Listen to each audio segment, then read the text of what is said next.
یہاں نوکریاں مرید کرتے رہتے ہیں، سجادگیاں بیٹے لیتے رہتے ہیں. سوچ ذاتی ہے نا، ہماری ذاتی سوچ ہے. ایک پیر صاحب میرے دوست تھے، ان کا انتقال ہو گیا تو مجھے بلایا گیا سجادہ نشینی کے لیے. جو بزم سجی، مجھے بھی کہا گیا دستار میں آپ نے شریک ہونا ہے. تو میں نے کہا نہیں، میں نہیں مانوں گا اس کو دستار. محبت کا سلسلہ تھا، میری وہاں بات سنی جاتی تھی تو میں نے کر لی. ہر جگہ تو سنی بھی نہیں نا جاتی، نام کر سکتے ہیں. تو میں نے کہا جناب میں نہیں باندھتا. کہا وجہ؟ میں نے کہا یہ تو دورے کرتا تھا، وہ جو مرید سارا دن پیروں میں بیٹھا رہتا تھا حق اس کا بنتا ہے. وہ جو ان کا پخانہ اور پیشاب تک صاف کرتا تھا نا، وہ سجادگی کے قابل ہے، اسے لاؤ اس کی دستار کرتے. اور میں نے کہا یاد رکھو، جب ہم ملی فائدہ، ہم بڑے بڑے مراکز ہمارے بزرگوں نے قائم کیے، لیکن وہ جس سجادے کے ہاتھ آئے وہ نااہل تھا اور وہ مراکز تباہ ہو گئے. نیا آدمی جو آتا ہے اسے نئے سرے سے بنانا پڑتا ہے. اور ہمارے جیسے لوگ جب تک ادارے بنتے ہیں تب تک بڑھاپا آ جاتا ہے، پھر کہاں کام کریں گے. جب تک مواقع ملتے ہیں، وسائل ملتے ہیں، تب تک صحت ہی ساتھ نہیں دیتی تو کیسے دین کا کام ہوگا. 2-2 4-4 500 روپے کے لیے مسائل بنے رہتے ہیں. ہم لوگ ان مراکز میں کیا رہ گیا ہے؟ ہم نے بیٹوں کو اور سجادوں کو جب آگے لگایا تو کیا اثر ہوا ہے؟ مزارات پہ وہ لوگ بیٹھ گئے جو بندروں کا ناچ دیکھتے ہیں. وہ لوگ آج درباروں کے سو گئے. آپ لوگ یہ درد ہے، اس درد کو سنے، خوگر حمد سے تھوڑا سا گلا بھی سن لے. آج بڑے بڑے آستانوں پہ شیر پالنے والے، کتے رکھنے والے بیٹھے ہیں، اس لیے کہ ہم نے سوچ کبھی بھی ملی. حضرت ابو بکر صدیق، سب بولیے، جو ابھی تک نہیں بولے وہ بھی کہیے رضی اللہ تعالی. کیا خوبصورت میرے محبوب کے صحابہ ہیں. وقت وصال آیا ہے، اپنا بیٹا سیانا ہے، سمجھدار ہے. حضرت محمد بن ابو بکر پڑھے لکھے، دیانتدار، نیک صحابی رسول ہیں. لوگ حضرت ابو بکر صدیق کے پاس آئے، کہنے لگے خلیفہ کون بنے گا آپ کے پاس؟ کہا میرے بعد خطاب کا بیٹا عمر بنے گا، وہ بنیں گے. تو کہا حضرت جی آپ کا اپنا بیٹا بھی تو ہے، تو عمر تو بڑا سخت آدمی ہے، آپ اس کو بنا کے جا رہے ہیں، اپنا بھی تو شہزادہ تھا. حضرت سے ہاں بیٹا اہل ہو تو بنائے. حضرت علی نے بنایا امام حسن، اہل ہو قابل ہو تو حرج بنائے، حرج نہیں قابل ہو. حضرت سیدنا ابو بکر صدیق رضی اللہ تعالیٰ عنہ ملت کی بات کرتے ہیں، قوم کی بات کرتے ہیں، اسلام کی بات کرتے ہیں. فرمانے لگے بھائی میں قبر میں جاؤں گا تو مجھ سے اللہ تعالیٰ پوچھے گا کہ تو میرے محبوب کی امت کا نگہبان تھا، بتا ڈوری کس کے ہاتھ میں دے کے آیا ہے. تو میں اللہ کی بارگاہ میں یہ جواب دینا چاہتا ہوں کہ اس کو دے کے آیا ہوں جو تیرے نبی کی امت کا سب سے زیادہ خیال رکھے گا. لہذا بیٹے کو ترجیح. حضرت عمر کے انتقال کا وقت آ گیا. بھئی بیٹے پیارے کسے نہیں ہوتے؟ بیٹے پیارے ہوتے ہیں کہ نہیں؟ بولیے.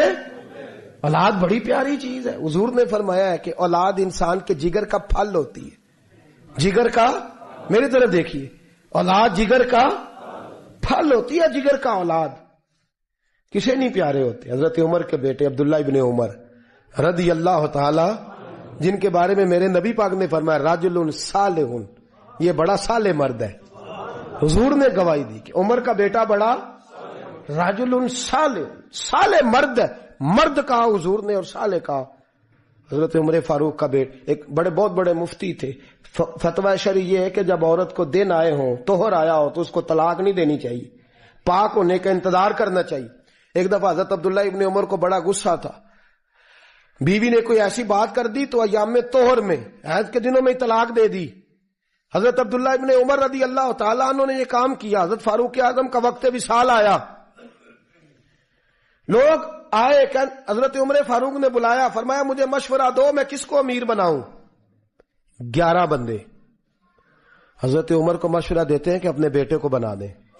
عالم بھی ہے، فاضل بھی ہے، اور مصطفیٰ نے جسے نیک کہا ہے پھر وہ بڑا ہی نیک ہوگا نا، جسے حضور نے نیک کہا. کتنے لوگوں نے مشورہ دیا؟ بولیے. حضرت عمر فاروق رضی اللہ تعالیٰ عنہ نے فرمایا جو میرے بیٹے کا نام لیتے ہیں وہ اٹھ کے چلے جائیں، جو میرے بیٹے کا نام لیتے ہیں وہ نکل جائیں، اٹھ جائیں. کہا حضور کیا مطلب؟ فرمایا جسے اپنی بیوی کو طلاق دینے کا طریقہ نہیں آتا اسے مسلمانوں کا حکمران بنا دو، جسے طلاق نہیں دینی آتی وہ مسلمانوں کا حکمران بن جائے، تباہی کرے. خبردار کوئی میرے بیٹے کا نام نہ لے. حضور پھر کس کو بنائیں گے؟ فرمایا 6 بندوں کے نام دیتا ہوں، علی کو بنا لو، عثمان غنی کو بنا لو، حضرت طلحہ کو بنا لو، حضرت عبید اللہ کو حضرت طلحہ بن عبید اللہ کو بنا لو، حضرت سعد بن نبی وقاص کو بنا لو، حضرت عبد الرحمن ابن عوف کو بنا لو، جناب سعید بن زید کو بنا لو۔ حضرت عمر سے کہا گیا حضور ان لوگوں کو آپ نے چنا ہے، آپ کی رشتہ داری ہے، ان سے دوستی ہے، تعلق ہے، واسطہ ہے؟ فرمایا نہیں۔ کیوں چنا ہے؟ آپ کا میرٹ کیا ہے؟ کس میرٹ پہ چنا ہے؟ فرمایا یہ وہ 6 بندے ہیں جن سے وقت وصال تک میرے نبی راضی رہے ہیں صلی اللہ علیہ۔ تو میری قومی سوچ ہے، ملی بات کرتا ہوں، ملت اسلامیہ کی بات کرتا ہوں کہ جن سے مصطفیٰ راضی رہے ہیں ان کا حق بنتا ہے، وہ پرہیزگار ہیں، وہ متقی ہیں، وہ چلا سکتے ہیں قوم کو۔ ہماری سوچ ذات تک اڑ گئی ہے، جاگ کے بیٹھیے، ہماری سوچ ہماری ذات تک اڑ گئی ہے، اس کا نقصان ملت کو اٹھانا پڑ رہا ہے، اس کا نقصان قوم کو سہنا پڑ۔ 2 کروڑ کی کوٹھی بنا لی ہے پر 10,000 روپیہ گلی میں نہیں لگایا۔ ہم نے اپنی تھڑی اتنی لمبی چوڑی بنا لی ہے کہ جو بھی گزرتا ہے اس کو تکلیف ہوتی ہے، لیکن ہمیں تو آرام ہے نا، ہمارا تو موٹر سائیکل اندر جاتا ہے کہ نہیں، ہمیں کیا لگے؟ ہم نے بڑا کر کے پھٹا لگایا ہے، لوگ گرتے ہیں تو گرے، ہمیں اس سے کیا غرض؟ ہم اس بات کا احساس ہی نہیں کرتے کہ ہماری ذات کو تھوڑا نفع ہے اور ملت کو، قوم کو، اسلام کو اس کا کتنا نقصان ہے۔ میرے غوث اعظم کا بغداد لٹ گیا، تباہی آ گئی، فساد پھیل گیا، حضرت علی شیر خدا کا نجب اشرف اجڑا، امام حسین کے میدان کربلا میں پھر سے کربلا ہوئی۔ بتاؤں وجہ کیا ہے؟ صدام کے چند جرنیلوں نے امریکہ کے ہاتھوں اپنے آپ کو بیچا، فیملیوں ساتھ وہ امریکہ چلے گئے، وہاں جا کے امریکہ کی فضاؤں میں وہ ٹھنڈی سانس لے رہے ہیں، اور ظالموں کچھ دن کی زندگی، کچھ دن کا سکون، اور تم نے حضرت سری سختی اور جنید بغدادی کا شہر تباہ کر دیا، اجاڑ کے رکھ دیا۔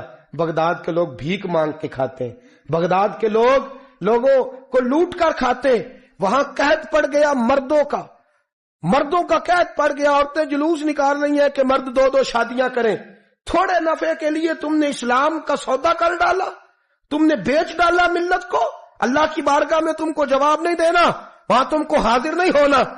تھوڑے نفع کے لیے دین کے لمبے چوڑے نقصان، لمبی چوڑی تباہیاں ہم کرتے ہیں۔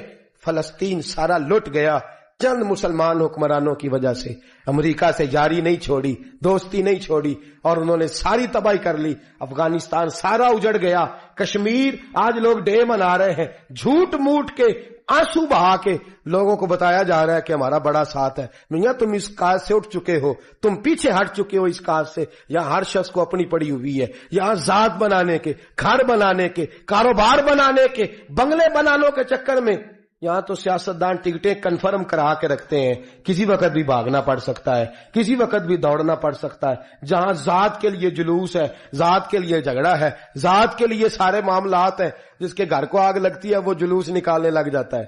توجہ ہے میری بات پر؟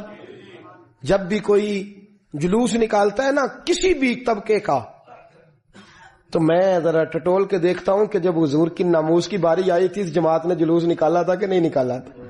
آج کئی سرکاری ملازم سڑکوں پہ ہیں، ہمیں کوئی غرض نہیں وہ کس کام کے لیے، لیکن یہی سرکاری ملازم ناموس رسالت کے جلوس پر یہ کہتے تھے ہماری نوکریوں کا مسئلہ ہے، ہم اگر باہر نکلیں گے تو گورنمنٹ ہمیں نکال دے گی۔ اب کدھر گئی تمہاری نوکریاں؟ اب کدھر گئے تمہارے معاملات؟ تم نے تھوڑا فائدہ حاصل کیا اور کتنا بڑا تم نے نقصان کیا۔ رسول اللہ صلی اللہ علیہ وسلم کو تم نے ناراض کیا، اور تم حضور کی شان اور ناموس کی خاطر اپنی اس نوکری کو قربان نہ کر سکے۔ آج مسئلہ گیا سارا کچھ، آ جاؤ، لوٹ آؤ، در رسول کی طرف آؤ، میرے محبوب کریم صلی اللہ علیہ وسلم کے غلاموں جیسا کردار اپناؤ، اظہار کرو، قربانی دو، دوسروں کا نفع سوچو، دوسروں کی بھلائی سوچو۔